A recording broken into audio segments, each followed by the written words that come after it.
All right, this is a quick video redoing 6-2 notes for those of you who are out for the Herman Badillo field trip and for those who just need a little bit more information to get you through it. We're on 6-2 notes, which is page 4. We already completed number 1 in class together when we were all together, so we're going to go right to number 2. Let's take a look at number 2. The directions say graph the following trig curves, use the interval. Let's fix this up. Where x goes from 0 to 2, and that should be a pi, which is 360 degrees. So I'm only allowed to graph from 0 to 360. All right, in order to graph, we need to know our amplitude, frequency, and period. So I'm going to number 2, because again, number 1 has been completed in class. All right, looking at number 2, my amplitude is the number in front of the trig value. In this case, it's 1. My frequency is the number in front of the x value. In this case, it's 2. Amplitude tells me how high and how low I'm going to go up and down my y-axis. So I'm going to go up to 1 and down to -1. My frequency tells me how many full curves I'll see or I will graph up to 360. In this case, I need to graph 2. So my period is going to be 2 pi divided by the frequency, in this case, which is 2, which is pi, which means I'm going to have one full curve end at 180. Well, that makes sense, doesn't it? Because if I'm graphing 2 to 360, the first one should end at 180. This is an important step, my values of x. My values of x tell me where to plot points. I take my period, which is 180 in this case, I divide it by 4, and I get 45. So basically, in order for me to graph 2 full curves up to 180, I actually have to plot a point at every 45-degree increment. Okay, so let's draw ourselves an x and y axes.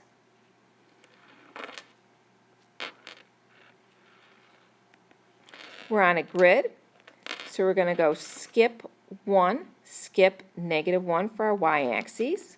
Get my x and y labeled. I have to plot a point at every 45, so every line is going to be 45, so it's 45. I'm going to label the next one 90.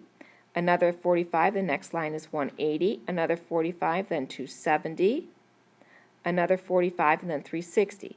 Do you see how I'm not labeling every single line? I'm only labeling the lines that I've memorized the radian values for, which is 90, 180, 270, and 360. But I've got to be careful because I know I have to graph at every 45. So every cosine curve starts at the amplitude, in this case it's 1, and proceeds to 0. So at the 45 I'm at 0. At 90, I'm at -1. Then I go back to 0, and then at 180, I go to 1. I'm going to stop there and connect my dots. I have one full curve up to 180, just like the period told me I would. All right, let's continue on. Back down to 0, to -1, to 0, to 2 pi. So I come back down and up. I have 2 full curves graphed from 0 to 360, just like the frequency told me I should have. All right, let's move to the next page. Number 3 was for homework, assigned for homework, so if you never got to that, you need to get to that. We're going to go right now to number 4. Number 4 is what we did in class on Friday. All right, so I'm going to graph this one. So again, I need amplitude, frequency, period, and x's. So my amplitude is 1. My frequency is 1/2, which means I'm only going to graph half a curve up to 360. My period is 2 pi divided by that frequency in this case, which is 1/2, which is 4 pi, which is 720, which means if I want to see a full curve, I have to go to 720, but I can't. I can only go to 360, hence I'm only going to do half a curve. Let's do my axis. Take your actual period, which is 720, and divide it by 4, which gives me 180 degrees. So I'm only allowed to plot points at every 180-degree increment. Okay, let's go in a couple and draw our x and y axes. Whoops, that's a little off, but you can see what we're doing here. I'm going to go skip 1, skip -1. I'm only allowed to graph at every 180-degree mark, but I'm still going to do my lines by 45s just so I can make it look pretty nice and neat. So there'll be 45, then a 90, 45, then a 180, 45, then a 270, 45, then a 360. Okay. So I'm going to plot my points. Let's see here. It's a cosine curve. Every cosine curve starts with the amplitude, so I'm going to start at 1. and proceed to 0. But again, remember, I'm only allowed to graph at every 180, so my 0 is going to be at pi, and then my negative 1 is going to be down at 2 pi. So if I take a look at this, I really only have how much of a curve? You're right, half a curve, because that's all I was allowed to graph. All right, number 5 was also for homework. So if you haven't done that, you need to do that to practice. I'm going to go to number 6, which was the last one we did in class on Friday. So here we go. The amplitude is 2. The frequency is 3, which means I'm going to have 3 full curves drawn up to 360.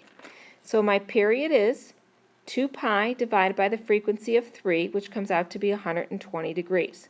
So I should end one full curve at 120, the next full curve at 240, the last curve up to 360. Hey, that works out. My axes are, take my period of 120 in this case and divide it by 4, which means it's 30 degrees, which means in order for me to fit 3 full curves on this grid, I have got to plot a point at every 30. All right, draw your x and your y axes. Oh, that y is a lot better than the last one. Here's my x. All right, I'm going to go skip 1, skip 2, skip -1, skip -2. I have to plot a point at every 30, so every line has to be 30 this time. So 30, 60, I can label him, I know 90. 30, 60 more than 180. 30, 60 more than 270, 3 pi over 2. 30, 60 more than 2 pi, which is 360. Okay, let's plot our points. At every 30 degree, it's cosine. Every cosine curve starts with the amplitude, so I'm at 2. And from there, I'm going to go to 0, but I've got to be on the 30s. Okay? Oh, I think your notes has a -2 in it. My negative is missing looking at my notes now. Don't panic. Just take the negative, cross it out. Let's just go with what we have here, okay? So then we're going to go to 0 at that 30, and then down to -2, and then back here to 0, and then back up to 2. So of that, there's one curve. Let's continue on. Then back to 0, then down to -2, then back to 0, then back up. Here's my other curve. Then back down to 0, then back down to -2, then up to 0, then to +2. Here's my other curve. So again, you had a negative in front of your 2. For some reason it didn't come out, so just cross it out because this shows a curve where the amplitude is actually 2. Now if it was -2, what would have happened? Yeah, you would have started down below and your curve would have just looked the opposite way.